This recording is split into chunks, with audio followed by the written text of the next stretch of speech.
should be live-ish and such. So I should be able to open my channel, just do a few little things here and such.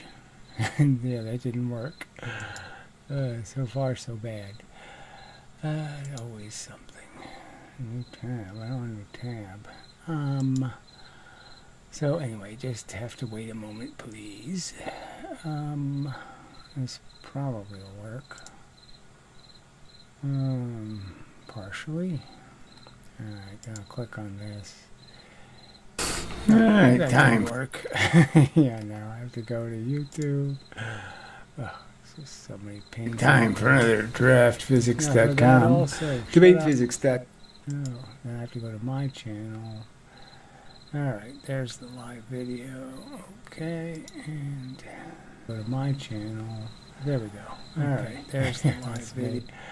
Alright, so now I can see the chat anyway. Alright, I'll fix that later. And maybe I'll retitle it now since it probably is appropriate. Trying to figure out what day it is. Oh, we'll just say 6 or 7 or something. That should be good enough. 9, 8, 7. That'll be good enough. Close enough.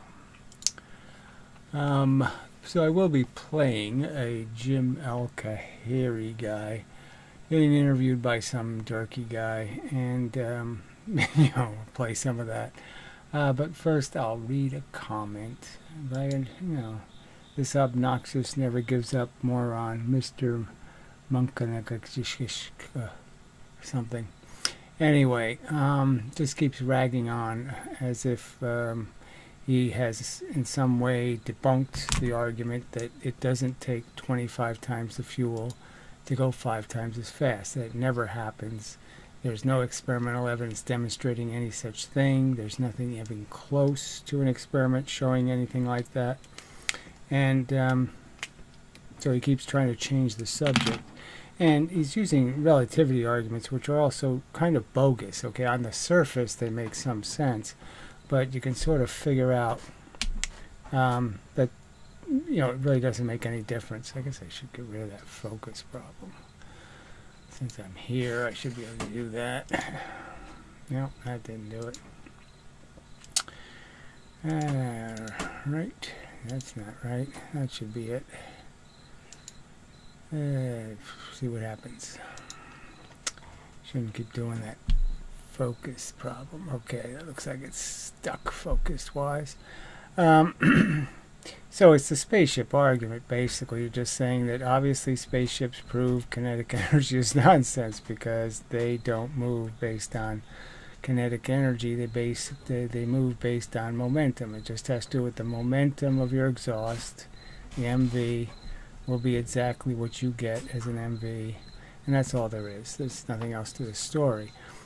Twice the exhaust, twice the motion, 3 times the exhaust, 3 times the motion. No need for 9 times the exhaust to go 3 times as fast. It doesn't happen. It's a nonsense. Kinetic energy fails. Now, even the relativity argument, kind of obviously, in my opinion, also fails to make any difference, really, because they sort of prove that with, like, oh, okay, a pickup truck, and you're going to do this thing where you're going to, you know, you're going to take your truck and you're going to launch a basketball out of it with a cannon, and you want the basketball just to drop straight down. The fact is that you will give the truck the same amount of motion as your relative difference between the basketball's motion, which is going to be 0, and say your truck, which is 90 miles an hour. And that relative difference is what the truck is going to get accelerated by the process of launching the basketball to 0 velocity. So you're taking a basketball that's going 90 and you're making it go 0, and the truck's still going to get the same portion of momentum. So even though the first basketball, you could say you threw a basketball when it was going 10 miles an hour, and you threw it out the back of the truck and you gained 80 miles an hour of difference. I mean, it's only 10 miles an hour your truck got. You threw it out with 10, you're going 10. better to say you're not going at all and you throw the basketball with 10 and you get the commensurate, whatever it is, based on the weight of the truck. You get the equal amount of momentum. Well, the fact is you're going to get the equal amount when you're already moving, too. Because it's really just about the relative difference between your starting condition and your finishing condition between you and the exhaust. And that's the one that's going to decide. So anyway, there's really no relativity argument anyway. And regardless, the relativity argument is some kind of 0.4 thing, and we're talking about 25 times the difference. Okay, so we're not talking about a 0.4 difference. We're talking about a gigantic difference. 5 versus 25. Okay, momentum says it only takes 5 times the fuel to go 5 times as fast. Kinetic energy says it takes 25 times the fuel to go 5 times as fast. Obviously, momentum works always. Kinetic energy really never works, and the only time they pretend it works is when they're not making a conversion. They're just saying something has this much and it's exactly the same mass as something else, and they make an exchange. So they have a made-up number to start with and a made-up number to finish with. And that's the only time it's conserved. So I've made the argument in the previous videos, okay? I throw 3 baseballs at the same time. I will go 3 times as fast as throwing just 1. And the kinetic energy theory says I have to use 9 baseballs to go 3 times as fast. It's just a fact it doesn't happen. It's just not true. And then there's the lever argument, and the water argument, and the turbine argument, and the drill argument, and all the other arguments that prove kinetic energy is nonsense. The concept of 1/2 mv squared doesn't fricking happen. Alright, and so he just keeps doing this. So I'll read his stupid fucking comment. Let me make it bigger for my own use. You are claiming that how things interact with each other is different if the whole system is in motion. So bullshit I am. Liar, liar, liar, liar. Fuck you. Even if the uniform motion, like in a spacecraft traveling at a constant velocity. So again, liar, liar, liar. And again, you just keep pretending I haven't given you a perfect analogy. I said I don't care where the guy's moving. I said in the argument, there's a guy in space. Doesn't matter whether he's moving or not. He's going to throw 1 baseball or he's going to throw 3 baseballs. And the fact is, he throws 1, he gets 1 unit of velocity. He throws 3, he gets 3 units of velocity. That's the absolute fact. And I want you to argue that that doesn't happen. Claim that that doesn't happen. You lying sack of shit. All right. But isn't this a huge problem? Where? Considering that the Earth is in all kinds of motions. Yeah, and that's, again, where you're just, this is just such a lie premise that I said anything about motion. I said I don't care whether the guy's moving. He's moving, the baseball's moving, it doesn't matter. It makes absolutely no difference. Okay. Like going 1,000 kilometers around the sun and traveling with the galaxy. So what? Again, none of this is relevant. So shouldn't the results of the experiment depend on how we orient them with respect to the motion of the Earth? Well, to know what is actually moving, that would be great to know, but it doesn't really matter.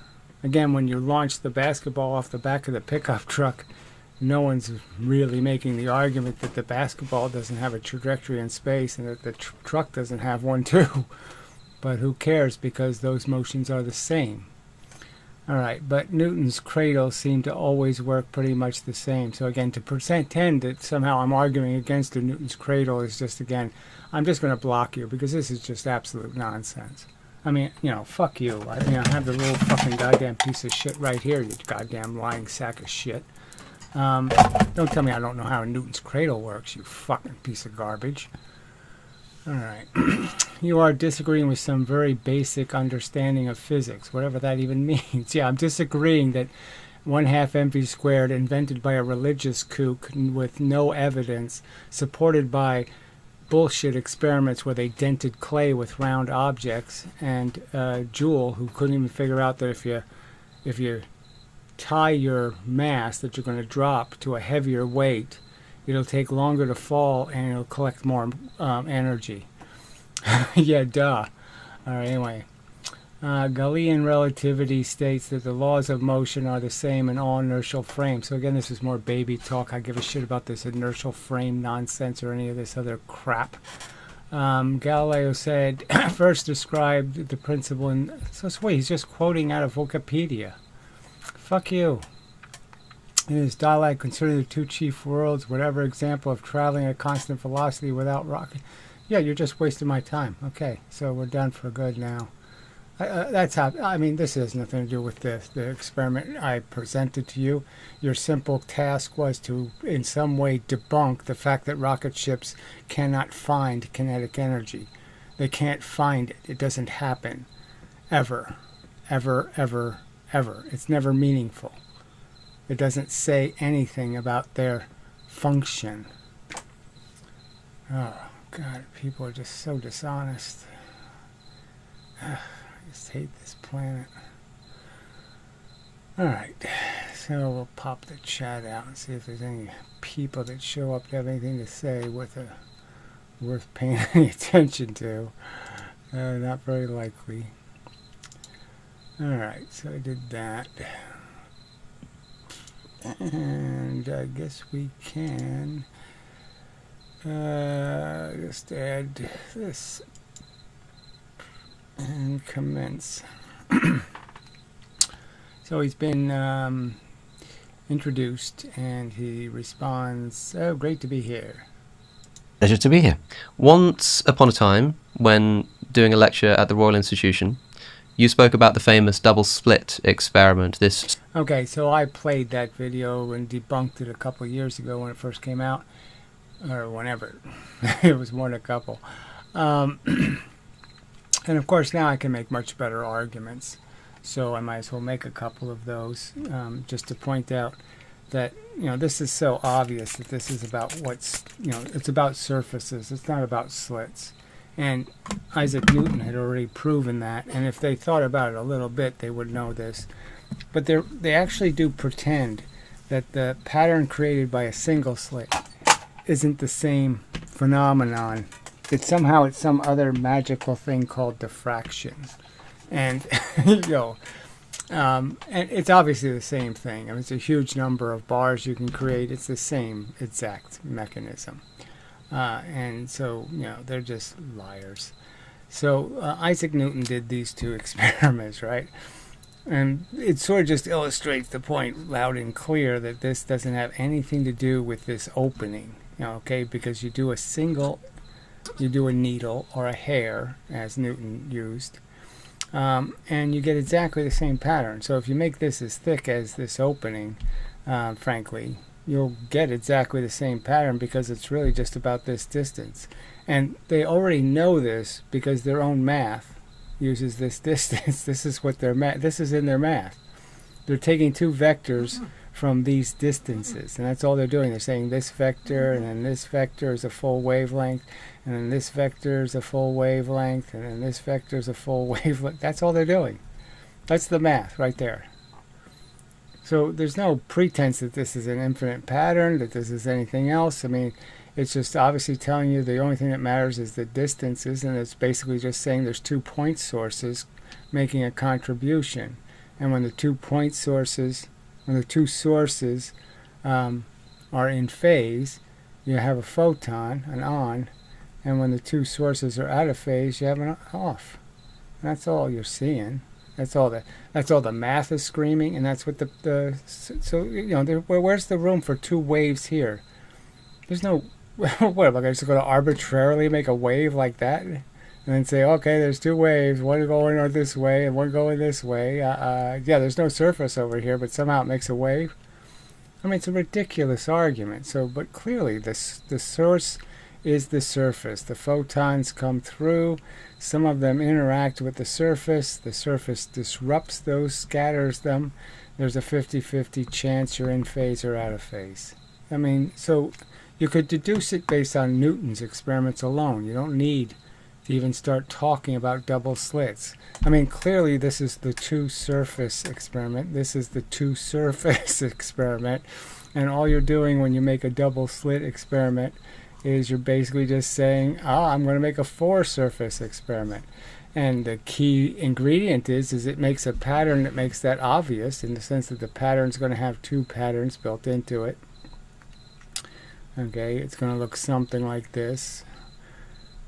The center is always going to have an odd number, 3, 5, 7, 9 kind of thing. And this will always be 1/2 of that, plus 1. What you're basically, you can argue is that this is called the envelope pattern. Okay, so you have these little dots, and then you have the envelope pattern, and what it equals is that the shortest distance between two surfaces, okay, that's what's creating the big pattern.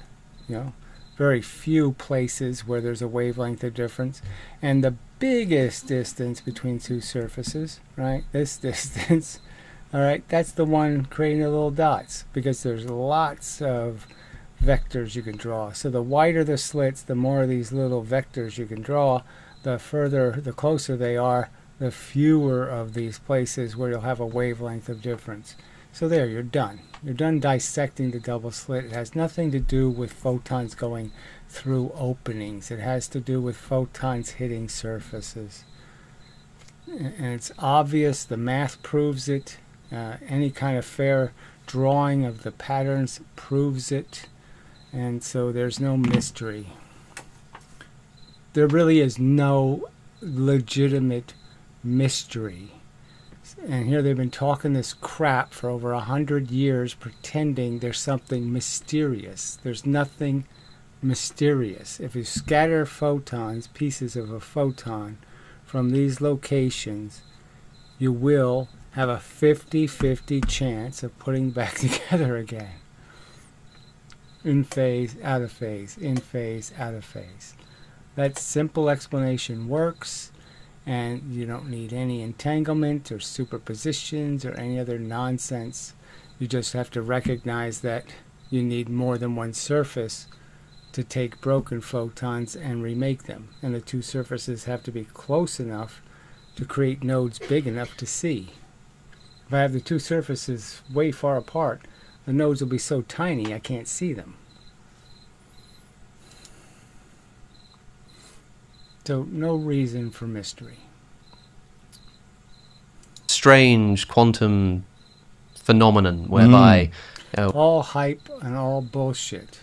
Again, if they fairly analyze the actual patterns, it's not complicated at all. Obviously, the four-surface experiment is more complicated than the two-surface experiment. Or something sort of light appears to act as a wave and a particle at the same time. Yeah. And you issued a challenge. You said, now, if anybody thinks that they can offer a commonsensical explanation for this kind of thing. So again, they just keep talking as if nobody can do it, never been done, no one's thought rationally in the history of mankind, and it's just not the truth. Anyway, so some asshole says, why did you advocate by analogy for removing barriers against SSL contact between adults and children? I don't even know what the fuck you're talking about. Oh, it's Garvey. What the fuck are you talking about? I never by any analogy advocated for removing any protections for children ever. And I'll continue to say, anyone who threatens or does anything to potentially harm a child, I'm not opposed to death penalties. Actions matter. Thoughts, yeah, people can fantasize all they like. Actions matter. So fuck you, you're a lying sack of goddamn motherfucking shit, and someday you're gonna get yours, you bastard.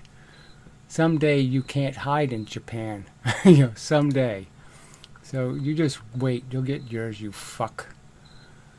You lying sack of shit.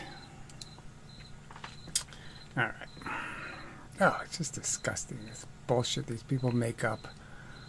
on the internet. They're allowed to just make up complete fictitious lies. All right, anyway, back to the video. I believe we're back to the video, right? Yeah. Then do send me an email. How did that work out for you? I wish I hadn't done that. I'd forgotten that I wasn't just talking to the 300 or 400 people. Oh, so that makes a lot of sense. Yeah, I forgot there was cameras. Bullshit. Anyway, yeah, you know, it's too silly. So yeah, he put on a tuxedo to do his little performance, yeah, it's just this, again, all these stories about experiments they've never really done, this detector crap, and then he talks here, he'll be saying, oh, we did it with all these other things. No, you didn't. You can't do the experiment honestly with anything charged, because obviously something charged is going to see the charge difference that's in the environment. It's going to be bent by that charge difference. So anything charged isn't going to work. The audience at the Royal Institution. Yeah. But obviously it gets recorded and goes out on their YouTube channel. To this day, I mean, that's about 10 years ago now. To this day, I receive, on average, 1 or 2 emails a week from people saying, I've solved the two slits mystery. You know, where's my... Yeah, what he should do is publish those, okay? And because there are probably better explanations than their explanation. So they have nothing to offer as a explanation for what's going on. Nothing. And again, they keep pretending this is about openings when the very same pattern is created by something that doesn't have any openings. I mean, it's just so obvious bullshit. My Nobel Prize. Oh, no, we've tried that. So we haven't tried it. So again, that's the big lie. They haven't tried anything. They haven't dropped 4 pounds 1 foot and 1 pound 4 feet. They haven't done a goddamn thing. They haven't crashed any cars. They haven't even looked at a rocket and recognized, oh yeah, the kinetic energy theory doesn't work at all.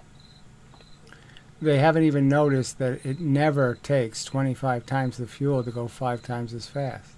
Ever. Ever. I mean, they're just pompous, arrogant asswipes talking absolute, you know, goopy shit, wooey, goopy shit, and they haven't done any work. Yeah. There's a lot that's strange about quantum mechanics. Right. Maybe we'll get into a few more of those things later on. But the great American physicist... So the great American physicist, right. So obviously I'm going to be debunking Feynman's argument against particle gravity.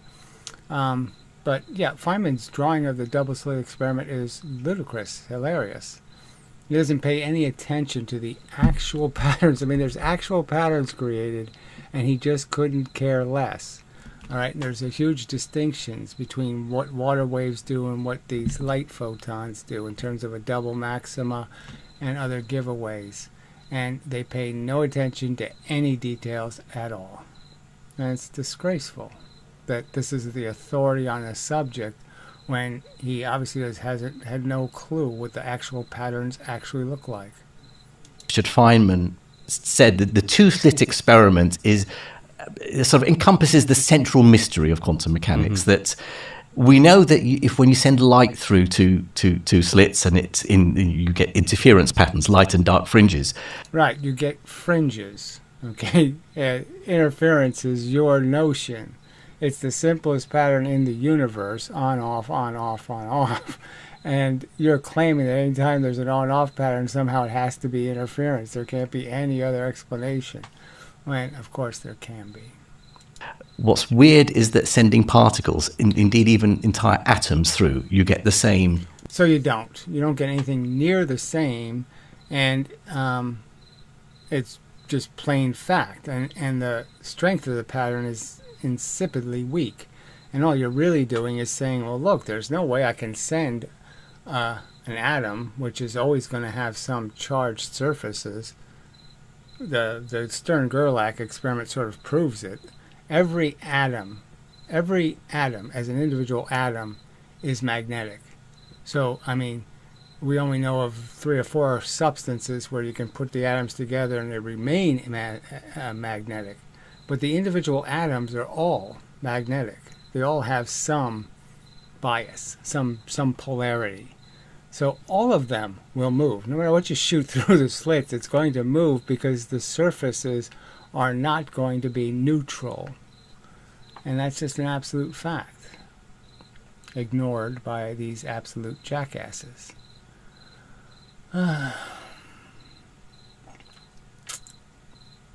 Let's see, what exactly are you going to do, Gary? Make your threat explicit. No, I'm just saying that, look, if I'm proven right, I'm going to be a very famous and powerful person. And I'm just going to say to the public, I'm going to say to the Japanese government, you have a scumbag living in your country who for years has been lying about what other people are doing and what they've said and any part of their conduct. He's a lying, slandering piece of shit, and he should have to pay for it. That's what I'm going to do, fucker. Look how desperate he is.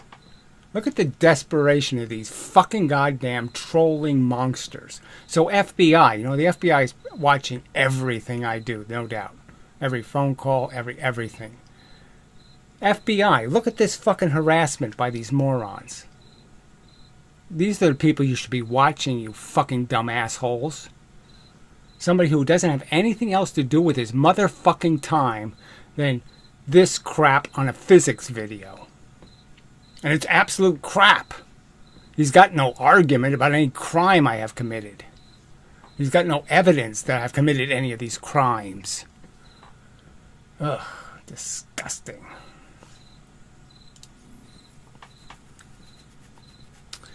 How do they make all these troll accounts? What is it with YouTube?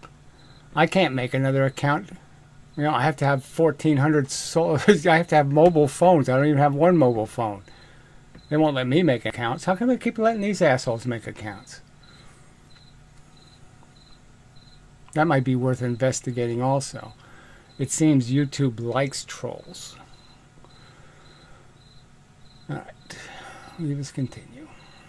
Wave-like behavior when you send particles through. So I went through... So whatever that even means, it's wave-like behavior. There's no wave-like behavior with a single impediment. There's no wave-like behavior. There's a fringe pattern, and there's no explanation for what the fuck is waving.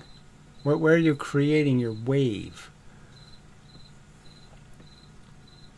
In this lecture, I went through how come, you know, we understand quantum mechanics is this wonderful, powerful theory that has revolutionized the world, helped our understanding of the subatomic world, and yet at its heart there's this counterintuitive idea. Right. At its heart, it's absolutely ludicrous and silly and stupid, and it's so easily understood where the mistake is.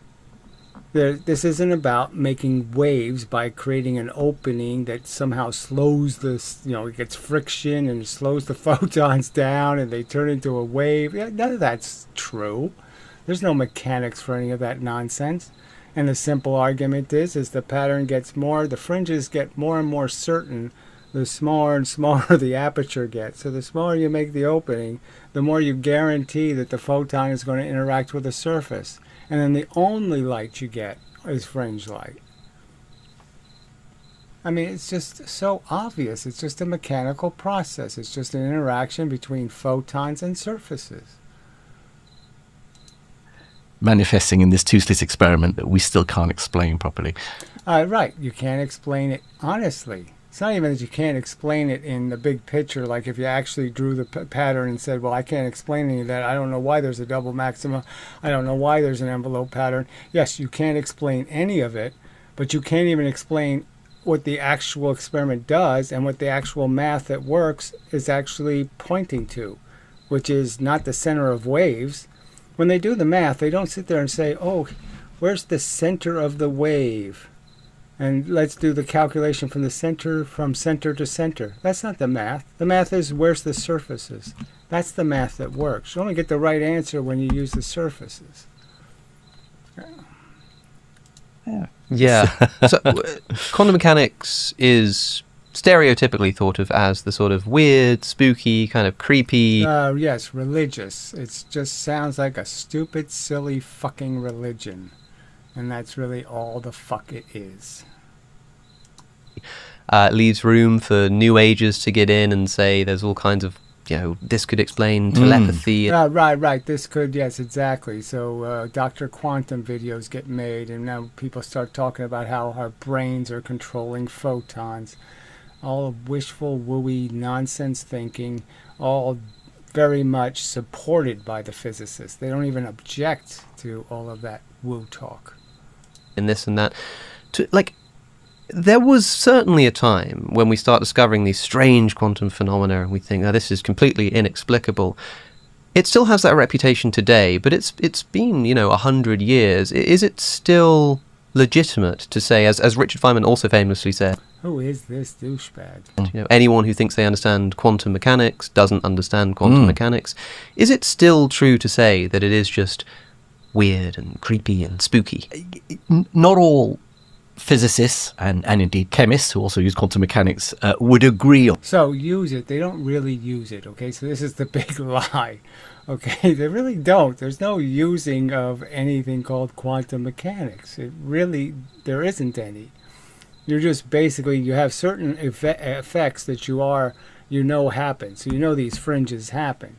You know that whether it's being caused by scatter or whether it's being caused by waves doesn't matter. You know what the effects are. And that's all they have. They don't have anything else. There's no theory that does answer any questions. There's just none. So they're just lying when they say our quantum mechanic theory invents and produces and does. It doesn't do anything. We know cause and effect, and formalizing the cause and effect works, but that's the end of it. On this, I would say yes, it is as mysterious as it's ever been. The fact is, it's also been such a powerful mathematical theory. So again, this is the big lie. There's no power here. There's no place they can point to where this answered a question. It took 20 years to find the blue LED because they didn't have a quantum mechanic, because if the theory was right, then they could just use the theory and find it, no problem. But they don't have a theory that tells them anything that's useful. And what it really took was trial and error, 20 years of it. Theory. It's helped us invent all sorts of things, understanding semiconductors, Oh, bullshit. It's just all bullshit. Developing microchips and computers and smartphones and lasers. So all of that is bullshit, okay? I grew up when they invented the integrated circuit and they started doping chips. And there's nothing about that theory that requires you to believe in quantum mechanics. And so on. It works, and it tells us how the atomic and subatomic world behaves. But at its heart, it is still mysterious. And so again, it's just, and it's wrong is what it is. So the plain fact is it's wrong. You don't understand how energy works at all. So that's the big point is 1/2 mv squared is wrong, but it's also wrong to start talking about wavelengths over Planck constants as the energy, because the wavelength is not a definer of the total momentum of a photon. The momentum of a photon is standard, and the only thing you're changing is how you're applying that energy. And the quicker you apply energy, yes, you can break things. And so the same is true for photons. The blue light doesn't have more energy. It just applies the energy over a shorter period of time. We do not yet have an agreed upon explanation of how. It's the only theory in all of science. Oh, bullshit. So all your theories are incomplete slop. So you have a gravity theory that creates motion, so it causes things to move, gives them momentum, and then you have no explanation for where that momentum goes. Zero. You just poof it into existence and somehow it poofs out of existence. It's completely disconnected from the real physical universe, and it's a silly theory. It seems to have got away with not requiring a narrative, an interpretation to explain. Yeah, you don't have a model, you can't illustrate, you can't fucking draw it. Simple fact. Can't draw it. the mathematical formalism. If you tried to draw the double slit experiment, you'd do what I just did, which is you draw these vectors from the surfaces. And you'd point out how, well, yeah, it kind of looks like there's not a wave going through this thing. There's not two waves inside of here that's popping out of this slit. There's two surfaces. And they're causing the disruption. Obviously. I mean, it's obvious. We have half a dozen or more different ways of explaining it. And you might say, well, so what? Because it hasn't stopped us doing the science. Yeah, having a half dozen different ways is like saying a half dozen different versions of Christianity. How useful is that? Oh, that's right, it's not useful at all. They're all just silly efforts to rationalize what are broken components. So your axioms are wrong, and so everything else you build is nonsense because you don't know the difference between square, triangle, and rectangle, and circle. You don't have any of those things right, so you can't do any geometry, rational geometry. Science hasn't stopped us understanding the world. But so, understanding what? What do you understand about the world? I'd say you don't understand anything about the world. You think it's a bunch of this wooey crap. You think electrons are spinning around atoms. You think all kinds of nonsense that isn't happening. So what do you have as a perspective? You have mush. At its heart, physicists and philosophers, I think, should still be worrying about this. Yeah. Well, people often talk about interpretations of quantum mechanics. The Copenhagen interpretation, the many worlds interpretation. So why even many worlds is even discussed is preposterous, right? Just some made-up silly story that every single time a piece of energy in the universe interacts with a piece of matter, a new universe is created. I mean, it's a gazillion universes happening right on the tip of my finger. I mean, it's just retarded nonsense, garbage, crap, shit, fucktarded bullshit. I mean, it's worse than religion. Whatever. You don't hear people talk about different interpretations of gravitational theory. So again, yeah, the interpretation would be, is it a real thing or a fake thing? Did you move something with a poof force, or did you move it with a real force? That's the only question to be asked. Is it magic, or is it real? The same way. Why not? Like, what's going on with that? Because we do have a single interpretation. I mean, when we think about Einstein developing relativity theory, his special theory in 1905, the mathematics for that was pretty much sorted out. People, look. Oh, yeah, the inverse square law was already sorted out. So, again, this is, it's just silly. I mean, Einstein isn't adding anything to the story. He's not telling you what gravity is, what it's caused by, or anything. He's just reasserting Newton's statement and then saying, well, I'm going to pretend the cause is some sort of bent geodesical thing with, time dribbled on it. It just doesn't mean anything. Doesn't answer any questions. It proposes a Holy Ghost, and that's all it is. It's just like saying the Holy Ghost did it. It doesn't mean anything. It's not useful information. Lorentz and Poincaré had already developed the equations. What they didn't have was the correct interpretation. Mm-hmm. What is this telling us about reality? Einstein comes along. He doesn't come up with new mathematics. He comes up with the correct interpretation, the narrative, the explanation of what this theory. And there's no narrative that makes any sense. It doesn't have anything to do with the fact that right now a meteor goes through gravity. It does very specific things based on how much force is hitting it over time, and it moves in very specific ways that can be completely mechanically understood. That, well, all I have to do is compare it to a light bulb and just reverse the idea. Have the photons move the opposite direction, and I've got the same exact circumstance that's taking place with gravity. Theory is telling us about the world. I don't have to bend any space, and I don't have to break any time. That nothing can go faster than light. That everybody should already know. I mean, just the light, the photons are obviously the things doing all the pushing in the universe. The magnetism, electricity, the photons, the gravity. That's creating all the momentum. So if it's the pusher, obviously you can't go faster than the thing pushing. I mean, to not be able to figure that much out even. To not even be able to figure out that it's got to be a push universe, that the elemental function of push is just a collision. So yes, collisions are easy to happen. Push, uncollision, anti-collision, that's pull. How the hell you have an anti-collision? Uncollision. Yeah, you can't. Time and space must be unified into 4D space-time. So anyway, absolute nonsense. 4 dimensions. There's 3 physical dimensions. There's rules for the word dimension. That is right angles to all of each other. So what defines a dimension is the fact that it forms a right angle to all the other dimensions. Obviously, there can't be a 4th dimension. There's no room for it. And Einstein's then credited with relativity theory. Yeah. It's the interpretation, the explanation that's important. No other theory is like quantum mechanics, where the maths works. So whatever that means, it doesn't work. So there's no math. They're not going to show you the math doing anything. They'll never show you this math doing something, inventing something, proving something ever.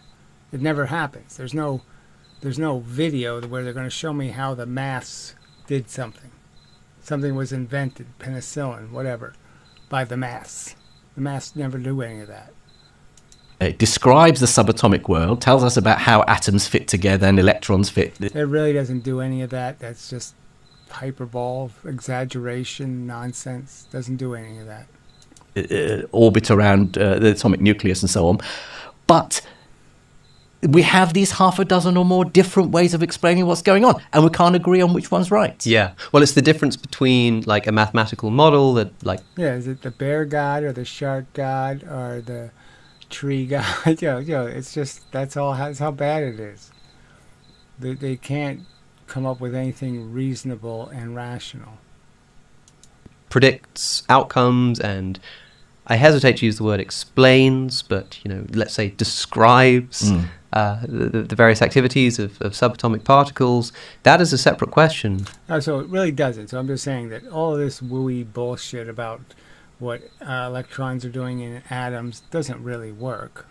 So they can tell you it somehow does something, and it really doesn't do anything.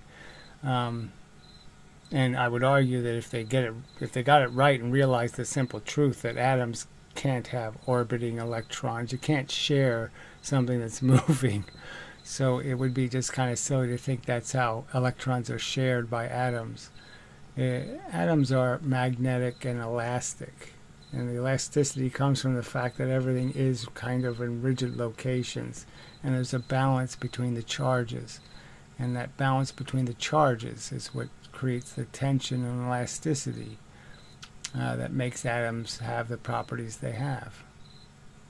From the ontology, what is the stuff? Like people will commonly think about particles being in two places at once and being here and there at the same time, and that's probably some kind of confusion. So singularities, that is stuff in exactly the same location, idiotic. The same thing in two places, idiotic. Why would anyone... You should have to triple prove some kind of bizarre statement like that, and they haven't even half proven it. I mean, it's an extraordinary claim with less than ordinary evidence. I don't know how people are so dupey to fall for this crap. In between our mathematical models, which sort of act as though a particle is in two places at once. Whether it actually is or not is a totally different question, and I think you and I probably both agree that it's not actually in two places at once. Right. Even so, the math says so, but it really isn't. It's just amazing. Both are crap. Their theory and their math are both crap. Unproven, undemonstrated crap. But it's like our mathematics describes it as such because it's useful. So useful for what? Circular reasoning. Here's the fake thing I say exists. Hobgoblin. And now I just make up a bunch of ways that you make hobgoblins. But I'll never prove there's a hobgoblin. So what's the point? the quantum physicist of the modern era have much at all to say scientifically beyond their like philosophical hunches and interpretation of the data? Do they have anything like scientific to say about what is actually going on? More so now than a generation or two or three ago. Sure. I mean, certainly when I started as a PhD student in the 80s, it was very much the case that, look, quantum mechanics is a mathematical theory. It works.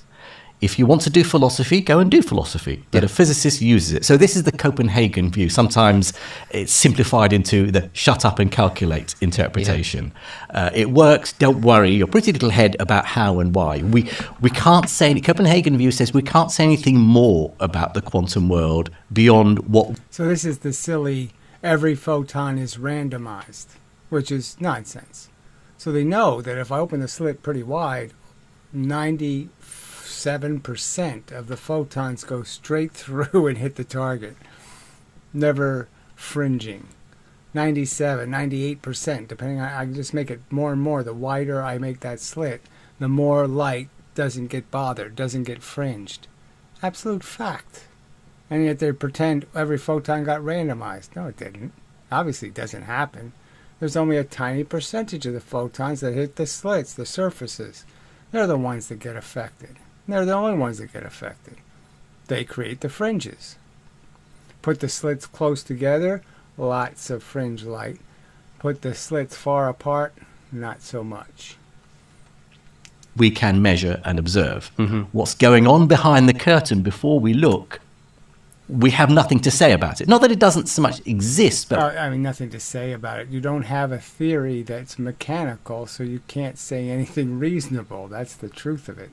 You can't make a reasonable statement because you don't have a reasonable group of axioms. You think a photon is some sort of snaky thing doing all this wacky crap, and that's not what it is.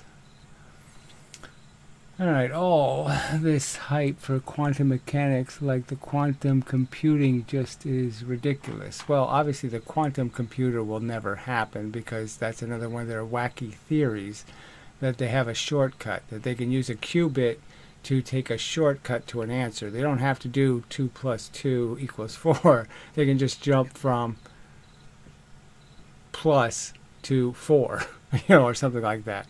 I have to use a more complicated equation, but the point is they think they can jump to an answer, and they don't have to go through the process of actually doing the equation, and it's just too fucking silly. And so the only thing a quantum computer can do is make noise. So it's really good at making random numbers because it's very good at creating nonsense. And that's just a truth. The only way they measure how functional their quantum computer is how fast it makes a random number, a piece of noise.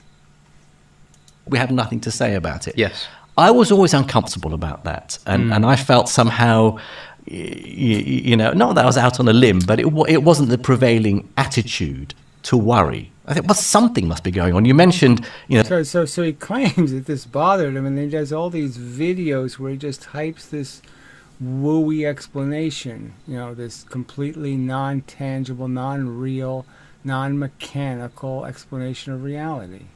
The ontology, you know, there is something, some objective reality out there that wasn't even regarded as you know, cut. Right. So he was logical enough to say, well, you know what, like Einstein, I deserve a better answer than this fucking wooey shit.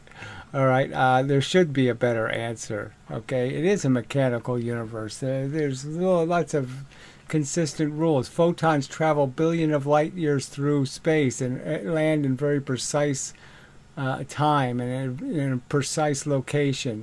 You know, there's absolutely like no error code in this system, and you know, everything is so perfectly reliable in its function. So yeah, there should be a real explanation, not this wooey, mushy, wavical crapola. Right, you know, the quantum mechanics just tells us what we, you know, the results, making predictions about the results of measurements. Most physicists today, I would say, maybe not my generation, but younger than me, are a bit more concerned. There is something going on.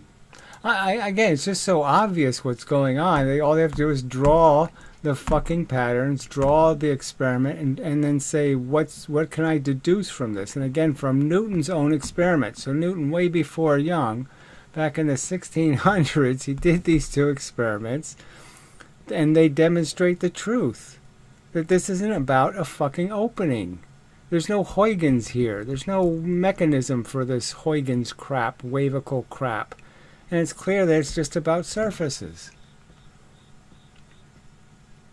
It's clear it's just about a surface. And the simple logic is, well, one surface won't create fringes because there's no second source of broken pieces. You need two sources of broken pieces.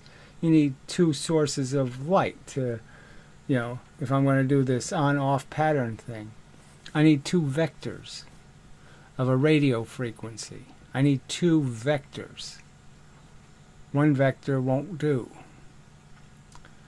All right, button, press. I want to understand what it is. That should be the job of... So the other part of this is they have all these other experiments with radio and radar. So radar proves right here, you can send the radar signals this way. And so instead of sending them this way to the target, you can send them this way to the target. So the two signals come from opposite sides. They can't possibly interfere with each other, and you get exactly the same on-off pattern. Demonstrating it's not about interference. They just don't care to discover the truth. They weren't really looking for the truth. The physicist. As John Bell famously said, the job of the physicist is to understand the world, contra Niels Bohr, who in one of your books you sort of blame. So Bohr is a real horror, okay, in the sense that he is responsible for this stupid orbiting electron crap, and it's just way wrong, all right, and he's responsible for this axiom that somehow the universe can be too mysterious for us to understand. for this functionalist view of science to some degree. Which is a shame, because Niels Bohr's a great hero of mine. Yeah. But for hero for what? Again, so what's the hero part for? Rutherford had a sensible description of the nucleus as being electrons and protons mixed. And Bohr destroyed that, turned it into some kind of, all protons with these magical neutrons that were whatever they are, right? And then obviously now they know that neutrons decay into an electron and a proton. Kind of obvious that, those are the electrons in the nucleus. if Niels Bohr and John Bell, I'm siding with Bell. Yeah, because they have this conversation, which I've been talking about so much recently, about what science actually does. And in fairness, I am more in line with the view that science is functional, that it only describes and doesn't really explain or tell us about the nature. All right, so whatever that even means. Okay, obviously, what the fuck? I'm a detective. I show up at the murder and I just describe the murder. I don't bother figuring out how the guy was murdered. What a pile of shit that is. That's not science. Science is doing the detective work. Of what things are. But I'm definitely in your camp that whether you call it science or not, we should be interested in what stuff actually is. It's just silly to say that science isn't about figuring out how it happens. There's nothing else about it. You want to know how to manipulate it. You want to know how, and you have to know how it works to know how to do that. When I spoke to Sabine Hossenfelder, I was asking her about if I blew a trumpet. Why does this douchebag get to interview all these people? It's really irritating. And I discovered that every time I blow this trumpet, a red light turns on over there. And I thought, that's interesting. And I figured out that if I blow it harder, if it's louder, the light is brighter. And if it's a different note, it's a different color. And I worked out exactly what was going on. And so I came up with this predictive machine, perfectly accurate. I can, if I play this note at this volume, the light will do this. And I got it right every single time. And somebody asked me, why does the light turn on? I said, because I blew the trumpet. It's but why does it do that? And Sabine Hossenfelder sort of said to me, that's it. That's enough. That's what science... Right. So, obviously that's not science. Science is trying to discover how it happens. what's the cause of the volcano? We want to know more than, oh, it happens every 100 years. No, we want to know, why does it happen? It does. And I'm like, how could you not go further? I couldn't sleep at night if that's what science was about. If all we cared about was... I remember someone telling me that they wore... You can wear these copper bands, bracelets that seem to have some medical curative power. Uh-huh. And it's the same with a lot of alternative medicines. Yep. So, but it works. We don't care if it's, what the mechanism is. The fact that it works is enough. For me, as a physicist, no, I want to understand how and why. If all you care about is applying some mathematical equation... obviously, in the circumstance of something medical, all you would care about is that it works. So, it's not, you're not doing science then. But obviously, yes, if you're a scientist and your job is to find out how does it work, make me a model, then yes, you have to do this detective work. That for me is, I don't know, that's engineering. Yeah. Right? A physicist wants to understand how. How did the trumpet get to the light? Exactly. What is the interaction, the force between them that's causing that to happen? But to what degree do you think that science can answer that question fundamentally? Like what stuff actually is? Because the reason I ask is because, if I were to ask what a table is, you might tell me this table is made out of wood, and if I ask you what wood's made out of, and so on and so forth, we get down to an atom's made out of an electron. Well, what's an electron? And at this point... So, at this point, you can stop. You can just say, oh, it's an elemental charge. And there's no evidence that there's anything more elemental than this elemental charge. And so you're done. So you have two kinds of matter, electrons and protons, and you don't need your other 400 wacky nonsense particles that you have no evidence or real particles. Okay. You're done. You can make a neutron out of the electron and proton, so you're done making particles, and then all you need is force, and then I would just argue that, yes, there's two kinds of force to complement the two kinds of matter, the plus and the minus. And once you've done that, and you have three interactions, you're all done doing physics. But they never really thought about it. And you have to think about it for years. It's taken me years to get it, but it's gettable. You can do it. You can reduce this. You can figure out that, yes, I can make it simpler and simpler and simpler and simpler, and eventually I get to a point where I can't make it any simpler. And a lot of philosophers of science will say that the only answer is something like, well, an electron is a negatively charged particle. Well, what does that mean? Oh, it means it acts in this way. It repels other negative... Yes. But that's not what it is. That's what it does. And so at a fundamental level, especially in the quantum realm, where we're dealing with what are hopefully... So this is the whole exact problem, is that, yes, you know what charges do, and now you're just looking for a mechanical mechanism that creates that function. And the simple mechanical mechanism is... Well, there's a field of force, and the force has two kinds. There's a red force that pushes red objects. There's a blue force that pushes blue objects, and when a red force hits a blue object, it turns red.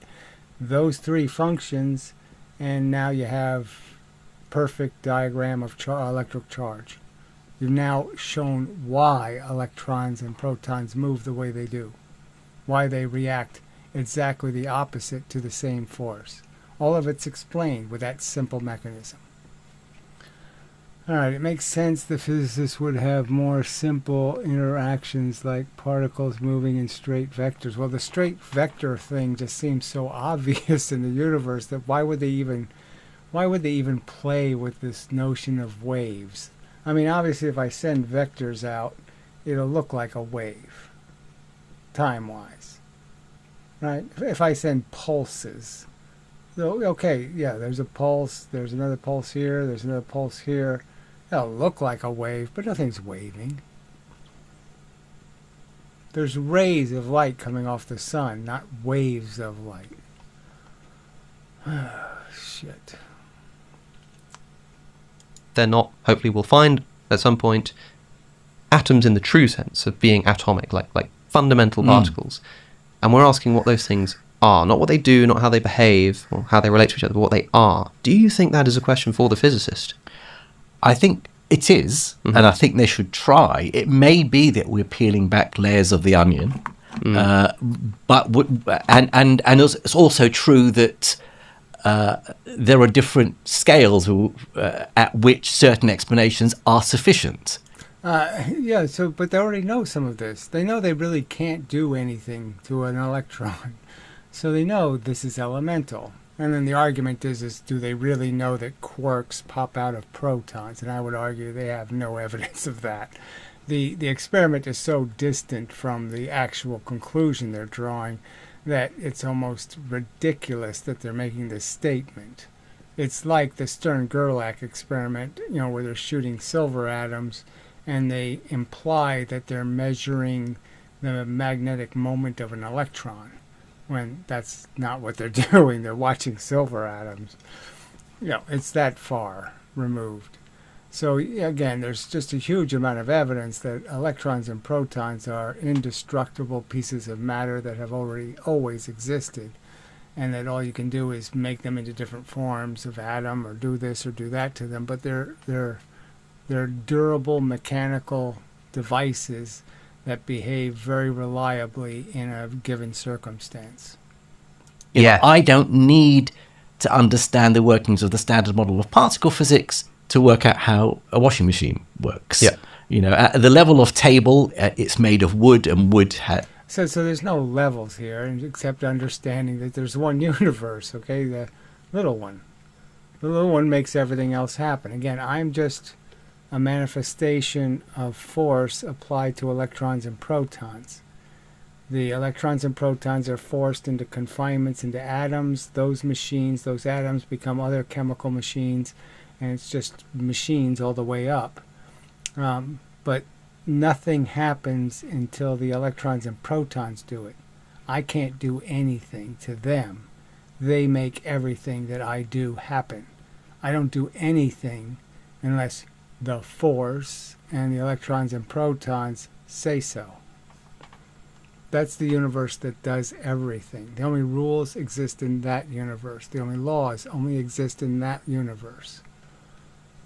It has this property that may be enough for my explanatory satisfaction. But I can go deeper, and I can talk about it being made of atoms, and atoms being made of smaller particles. Yeah, smaller particles, right? So they're always just so vague, and you're just saying, they have 400 other named particles, taus, muons, all kinds of bullshit, and they can't draw where they are in the atom. They can't explain to you where they're hiding. Where are all the neutrinos hiding in the atom? Where are all the positrons? Where are all the, all this bullshit they talk about existing, this antimatter, all the rest of this crap? There's no evidence that it can even be rationally put in the model. You can't even rationally add it to a description of an atom and make any sense out of how the atom can function. You can't put a muon inside of a fucking atom. It doesn't work. And it may well be that there's more to come. But I think had we stopped, had physicists said, no, it's enough to know that a table is made of wood, we wouldn't understand then the nature of atoms. We have tried to go deeper. And so again, they say they try to do things, and this is just such a vague statement. Well, where's the evidence of any of these trials? You haven't dropped 4 pounds 1 foot and 1 pound 4 feet. You haven't crashed cars. You haven't watched a rocket ship in space and figured out that the kinetic energy is irrelevant. It doesn't play a role in anything that will take place. There is no mv squared happening. 3 times the thrust, 3 times the velocity. There's absolutely no evidence it takes 9 times the thrust to move the rocket 3 times as fast. None of this crap happens. And you're telling me you've investigated and looked at it and tried. Where's the evidence of any trying whatsoever? Push-averse. So damn obvious. Have you tried to understand that there's no such thing as an elemental pull? That I can't just put 2 things in space and say they're going to be pulled towards each other by the magic pullness. I mean, it's just ridiculous for them to claim they have done science. They haven't done any science. All they've done is daydream about cilioverses.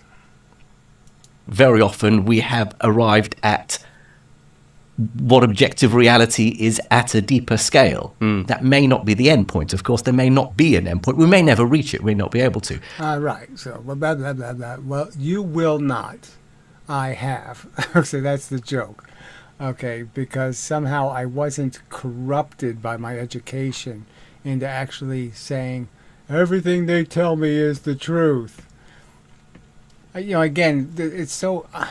I had the benefit of getting a rather good education in the sense that in grammar school we actually made cloud chambers and put the little radioactive isotope in there and watched it. It was small and you couldn't see much, but you could see enough, and you saw the straight lines flying off.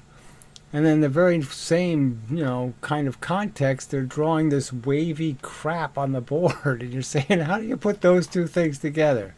There's no continuity here. That doesn't make any sense. How the hell does a photon know how to do all of this crap? It doesn't know how to do any of that shit. It's elemental. It's really dumb. It can't be that complicated. But there is a truth about the true nature of reality. There's another concern that people have about, well, all we are ever doing is perceiving the world and so building models in our heads. Yeah. That's. Obviously, you can build models in a computer, so I have a couple of those now, and they show the truth. You can perfectly simulate the functions of electrons and protons, again, with the simple rules I pointed out. 2 kinds of force, 2 kinds of matter, and 3 interactions. That's simple, 2 plus 2 plus 3, produces a perfect duplication of Maxwell's description of the function of charge. Epistemology rather than ontology. But there is a real world out there. And I think the job of physicists is to get as close as possible to that objective truth. We'll go back to... Right, and there's no evidence they're trying to do any of that, and they just keep going on neutrino searches and hunts. They go looking for the abstract, bizarre, and strange instead of doing, well, let's see how much energy 1 pound dropped 4 feet versus 4 pounds dropped 1 foot really is. Instead of dropping those things into a joule tank and seeing how much energy they have, they're doing all of this abstract shit. They haven't sewn up the foundations of their physics. Again, until they show you, look, they can't show you it taking 6 times the energy to go 5 times as fast. They can't show you it 7 times. They can't show you 8 times. They can't show you 9 times. And they certainly haven't shown you 25 times. And yet, people believe. So when they have the axioms of the most integral thing to physics is energy, there's like almost nothing you could say that physics is more about than energy. And they can't define it accurately. They have an absolutely silly definition for 300 years, and they can't even look at it and say, why do we believe this crap? 25 times the fuel to go 5 times as fast? Why do we believe it? Especially since Newton said right under his second law, twice the force, twice the velocity. 3 times the force, 3 times the velocity. Why are we believing this other crap? And they won't ask that. I can't ask that question and get them to answer it, and they won't ask it to themselves and provide themselves with a reasonable answer. Why do I believe something for which there is 0 physical evidence demonstrating it to be true? 8-pound bowling balls going twice the speed are supposed to have twice as much energy as 16-pound balls going half the speed. Fact. Does any bowler ever use the 8-pound ball? Never. To the show in just a moment, but first, do you trust the... Oh, fuck you. The in-video. So I got rid of the other commercials, but you can't do much about the in-video ones. Ugh, disgusting. Science propagandizers with a bunch of self-interested crapola shoved in it. I think I would side more with that latter view. Yeah. That there's a certain built-in agnosticism in the scientific method, that we should not be so confident and sure of our explanations because something may come along Yeah. Yeah. So they keep doing the talk but not the walk. So this is famous Feynman nonsense. Maybe you can think of a theory. And there's a throwaway line because their opinion is they're really smart. They didn't think of it, therefore it can't be thought of. That's their real attitude. They think they have covered this base, and they haven't even come close to doing any of the real work. Again, he made a video on the double slit that was so full of misinformation and lies. It didn't have anything to do with the real pattern and the real experiment. It was just a story about some other thing that happened in his imagination, not anything that happened in the real world. Tomorrow and overturn those views. A good scientist is one who's prepared to change their minds. Mm-hmm. You know, when it So more talk about this. They're intractably rigid and clinging to their dogma. Again, it's so easy to prove. There's no such thing as v squared. It doesn't happen. It doesn't work. It's nonsense. It's garbage. It's not part of this reality. Okay, it was made up by a religious kook 350 years ago who provided zero evidence, and it was supported weakly in the 1700s with denting clay experiments that are easily debunked. And then later in the 1800s, it was supported by a misunderstanding of the concept of using gravity as a source of energy. And the fact is, the longer you drop something in gravity, the more energy it's going to collect because it's in the gravity longer. And the fact that Lord Kelvin couldn't figure that out, oh, wait a minute, maybe that's not the experiment we should do. Maybe we should have a more direct source of motion, because that indirect one can lie, can deceive. Comes an article of faith or belief. If you are so... I mean, this is just so stupid because these morons actually think that you drop 4 times the distance in gravity, you're only in the gravity twice as long. So you're 4 times the distance, but it's only 2 units of time in the gravity. They know it's 9.8 meters per second. They say second squared, which is idiotic, but I mean it's per 1 second. So you only got 2 units of gravity. So how could you believe you got 4 units of force? You know how fast you went through it. It's like a paint spray. You go through it twice as fast, it's half as much paint is going to get on you. Okay, that's the way it works. It's a time-dependent force. It's in units of time. How could you think time isn't relevant? I mean, it's just so stupid. It's this argument. I mean, look, it's like lifting a weight. I take 20 pounds and I lift it slowly, really, really slowly. I know I'm doing an awful lot of work. And then if I lift it really quickly, I know, it was a lot less work. Just the absolute fact from our own experience. And they can't get that answer right. They think it's the same amount of work. No matter how quickly or slowly I lift it, it's the same work. When obviously it's not. Confident that string theory is the correct description of reality, then you're not doing science properly because... I mean, obviously it doesn't do anything. String theory doesn't answer any real questions. It's all just some sort of intellectual exercise where a bunch of nerds say it actually works in some way.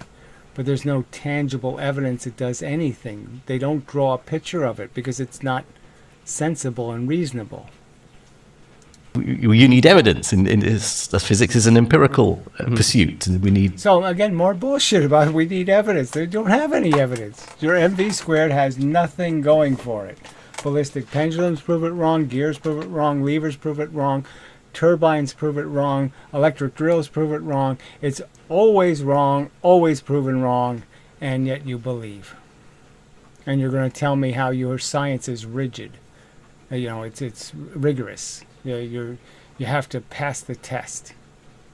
Bullshit. All you have to do is have it come out of your mouth. Some talking head says so, and everybody believes. Veritasium tells people electricity isn't in the wire, and everybody starts believing that crap. Data, and we need to observe, and we need to be prepared to change our minds. So physicists acknowledge that... Oh, bullshit. It's just disgusting. They acknowledge nothing. They will accept no arguments. They will yield to no facts. They will yield to no logic. There have been revolutions in science all the time, overturning previous ideas. Oh, whatever that even means. Revolutions. Again, MV squared, 350 years, no real credible evidence, and people just believed anyway.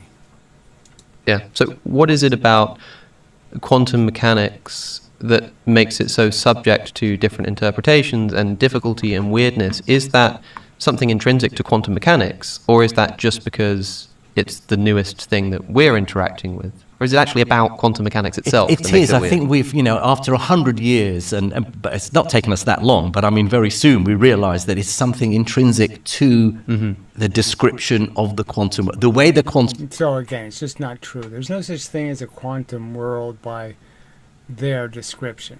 Quantum world in terms of discrete tiny particles in the universe, yes, there's a quantum world.